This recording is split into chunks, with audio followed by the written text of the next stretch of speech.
c'est une manifestation extrêmement importante pour qu'on puisse communiquer à la fois sur une maladie qui est difficile et tout ce qui peut être mis en œuvre justement pour qu'on puisse non pas banaliser cette maladie, mais communiquer autour d'elle, savoir qu'il y a des prises en charge qui existent et qu'elles ne sont plus aussi terribles qu'elles ont pu l'être préalablement. Le point essentiel, c'est celui de communiquer là encore, mais sur l'aspect de prévention du cancer du sein notamment, et de renforcer cette politique de dépistage systématique de cette pathologie.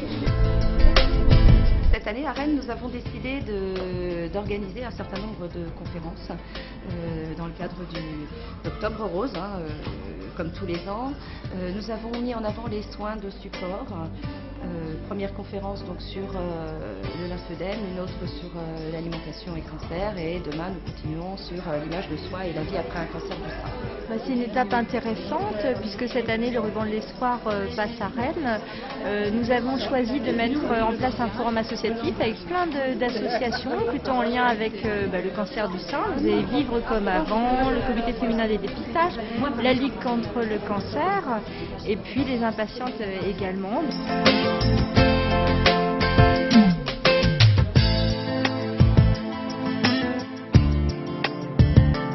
On est vraiment très heureux et très fiers d'être accueillis par la ville de Cesson-Sévigné, et nous avons aussi fait une halte cet après-midi à Rennes, au centre de lutte contre le cancer Eugène Marquis.